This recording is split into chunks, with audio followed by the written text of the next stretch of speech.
And they end up finding his grandfather in the middle of the woods. He is completely naked. He is confused and like doesn't know who he is, doesn't know anything, doesn't remember anything. What would happen if you followed the mimic? Because you hear these stories of someone hearing like their mother knocking at the door or telling them to come in the kitchen. But what would happen if you actually listened to the mimic? There was this young man named Aiden. Now, Aiden lived with his grandfather and his two parents. Now, one day, Aiden was hanging out in his bedroom and he's playing a game. Well, he hears his parents like pull in and he looks out the window and sees them getting out of the car, unloading some groceries into the house. So he's like, awesome, man, we're gonna have something to eat. So he goes back to his game. And then he hears his mother say, Aiden, come in the kitchen. I got some food. And he, at this time was like in the middle of a battle. So he's like, hold on, Mom. I'll be there shortly. I'm in the middle of a battle. And she goes, come on, Aiden, hurry up. Come in the kitchen. And all of a sudden, he said he got a phone call and it was from his mom. And he's like, why is she calling me when she's in the kitchen? So he picks it up and his mom's like, hey, honey, we're at the grocery store. Do you want us to get you anything? And he goes, what do you mean? You're at the grocery store. You already got groceries. You're in the kitchen. She goes, what are you talking about? We just got to the grocery store. And he looks out the window and sees that their car is not there. And then right at this moment, he hears his mom saying, you better get in the kitchen right now or you're going to be in trouble. You better come eat. And he's like, I got to call you back, Mom. He hangs up. So he goes and he locks his door and then he calls his mom right back and is like, look, when you get home, call me. I'll help you bring in the groceries. So about 25-30 minutes later, his mom calls him and she's like, honey, we're home. Come outside. And he said he was getting ready to go out of his room, but he looked out his window first and their car wasn't there. So he's like, you know what? I don't know what to do because I don't know who really is my mom right now. So as he's sitting in his bedroom, right, he hears his parents come home and come into the house. And all of a sudden his mom comes up to his door and starts knocking. And she goes, Aiden, let me in. And he's like, not right now, Mom. And she goes, what are you talking about? Let me in. Unlock this door. Why do you have the door locked? And he's like, no, I'm not opening the door. And his mom goes, all right, I'll just get the key and unlock it. So he grabs this baseball bat that's chilling in his room and he's prepared for this thing to come in. And at the time, he still thinks whatever, was calling his name in the kitchen, this is them. So he sees the handle jiggle and the door open and it's really his mom. And he can tell that it is actually his real mom. And she goes, what are you doing? And he's like, oh, nothing. And he sets the bat down and she's like, you're acting weird and stuff. And there's food in the fridge if you're hungry. So he didn't know what to make of that.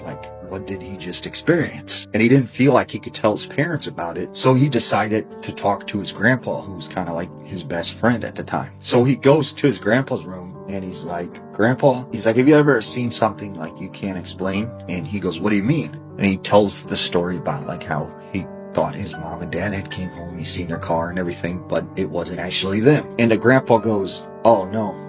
And he goes, what's wrong, Grandpa? And he says, well, when I was a young boy, I grew up in a small Polish village near Warsaw. And he said, we had this term that was this long Polish word, but it roughly translated into evil twin. And he said they believed there were these evil spirits that could take the form of anyone and would try and trick you and lure you, out into the woods. So his grandpa said, when I was a young boy, my father had me chopping wood outside and I hear my grandma's voice coming from the forest and she's saying, come in the woods. I baked you a pie. Come out here. It's nice and warm. You'll like this pie. And he said, he was so hungry, he almost started to go out into the woods until his father ran and grabbed him and said, get back in the house. And his father locked the door and said, if you hear someone calling you from the woods, don't ever go, don't respond. So he said, when you encounter an evil twin,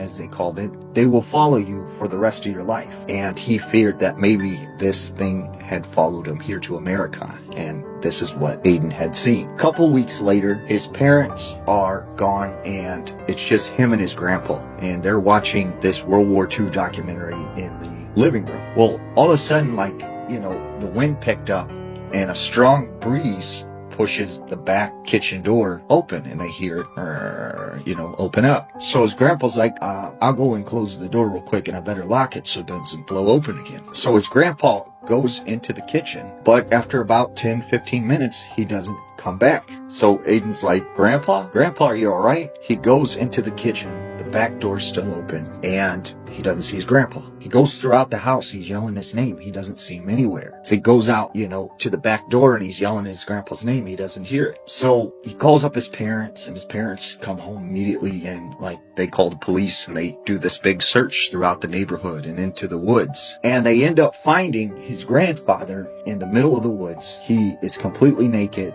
He is confused and doesn't know who he is, doesn't know anything, doesn't remember anything. So they bring him back home and everything.